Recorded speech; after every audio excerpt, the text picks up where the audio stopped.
Hi, my name is Zaza, and this time we're going to talk about a training proposal developed from a previous training needs analysis. But let's get started on today's video. Here is a recap on the context of the TNA.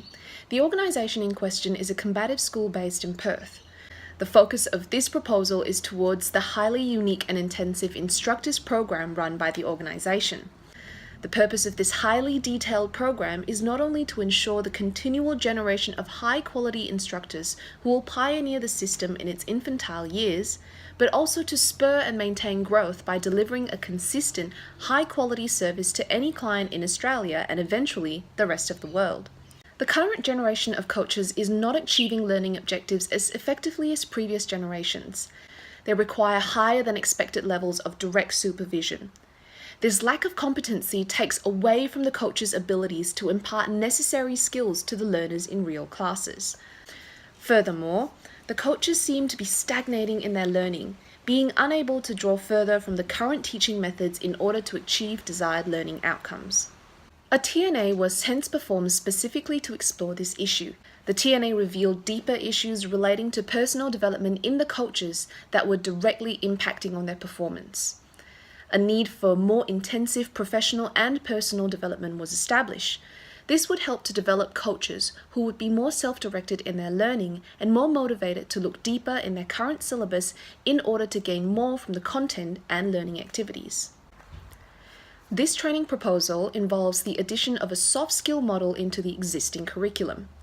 The module consists of two parts: critical thinking and reflection, and communication. At the completion of this module, coaches should have a more developed set of soft skills that may help them achieve their learning outcomes better and improve on overall performance. Let's look at how we will evaluate success of this module. There will be no summative assessments specific to the module. As the content is aimed at improving the individual participating, the indicators of success will also have to be personalized. Visual observations of the learners before and after the workshops should be indicative of the impacts. Observations will be made on their in-class performance, their desire and ability to communicate, their ability to collaborate with others, and their ability to achieve existing learning and assessment outcomes. Verbal feedback will be obtained during the workshops, and written feedback sheets will also be given to the participants to fill out after each class. As the instructor has a pre-existing working relationship with the participants, verbal feedback can also be obtained and noted after some time has passed and the learner has had time to apply or practice the skills. The two workshops will be targeting the coaches, although any learner in the instructor program past the coaching phase is allowed to participate. The workshops will be conducted at the ICCA Southern River Training Facility, although any teaching facility that meet these requirements may also be used. The content is delivered face-to-face in the classroom, and a facilitative approach will be adopted during the activities. Here is a more detailed list of the overall objectives of the workshops. 1. To coordinate and develop coaches' soft skills to encourage self-directed and critically thinking learners. 2. To acknowledge the presence of emotive reactions while encouraging these learners to work around them. 3. To highlight the importance of effective communication skills within the team. And 4. To provide a safe environment in which learners can practice problem solving without fear of failure. The first workshop will be run over the course of a day in 7.5 hours. In these workshops, the learners will understand and experience the process of critical thinking, manage individual emotional reactions, formulate logical and well-balanced viewpoints based on processes covered in the workshop, and critically assess opposing or different viewpoints, justifying their merits and demerits. And they will also understand and experience the process of critical reflection as an individual and in pairs. The day starts with a lecture that introduces learners to the day's objectives and plans. Ground rules for all activities and discussions are established. Content related to critical thinking and reflection are then delivered. There will then be 3 activities conducted throughout the day. The first activity involves 2 groups in an adversarial style debate. Learners are asked to formulate arguments for or against a statement that they may or may not agree with. The learners then have to acknowledge but put aside personal emotional reactions in order to formulate a logical, balanced viewpoint. They must also listen to the opposition in order to then formulate a counter-argument. The coaches must employ similar skills when they work in teams in order to achieve teaching goals as a team in a classroom. Activity 2 is a reflective activity. Pairs are formed and asked to discuss with their partner some of their personal traits. They are encouraged to see both the positive and negative sides of that trait.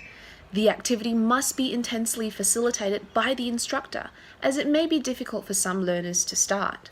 Understanding of self and management of self are essential before they learn to manage other students in the future. Activity 3 then involves the sharing of these findings from the paired activity with the rest of the class. A debrief is then run at the end of the class. This allows all participants to voice their opinion on the day's activities. Verbal feedback is obtained through this activity, and learners also get a chance to process what they have learned and to bring up any unresolved issues. The practice provides closure for the students for the day.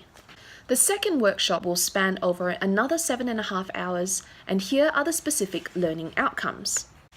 To understand the importance of effective communication, to apply critical thinking and reflection skills from previous workshop to problem solve, to form balanced and non-biased views on issues brought up during workshop activities, and to communicate effectively with other participants during these activities.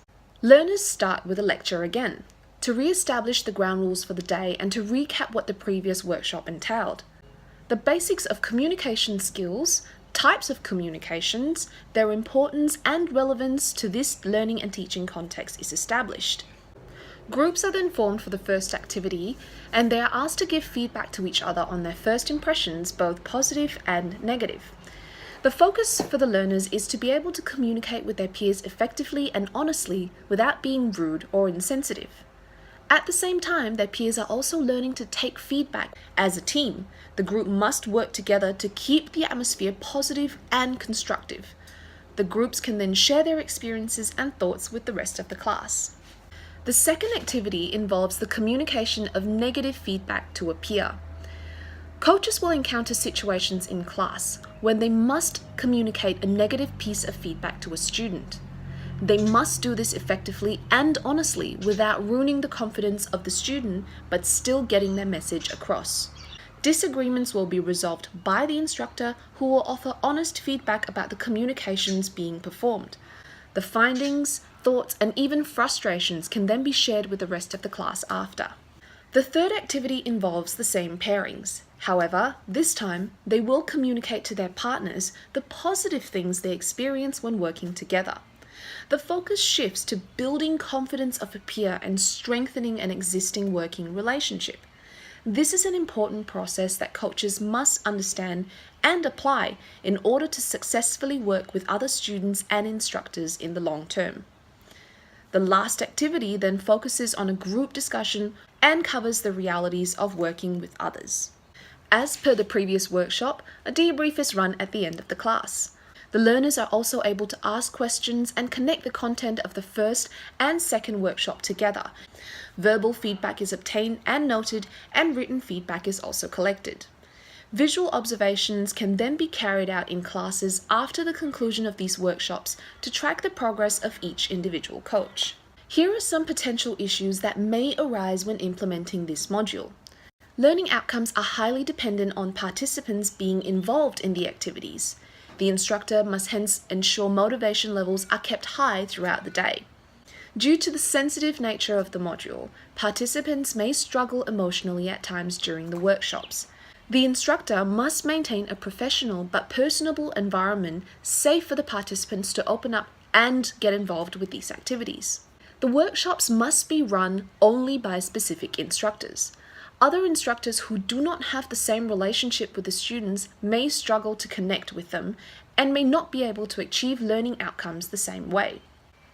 Lastly, the learners may experience some distress after the workshops. A good working relationship must be present between the instructor and the learners, so they may speak with their instructor after the workshops during regular classes to work through any unresolved issues. And with that, we've come to the end of this video. Thank you very much, and I hope you've enjoyed it.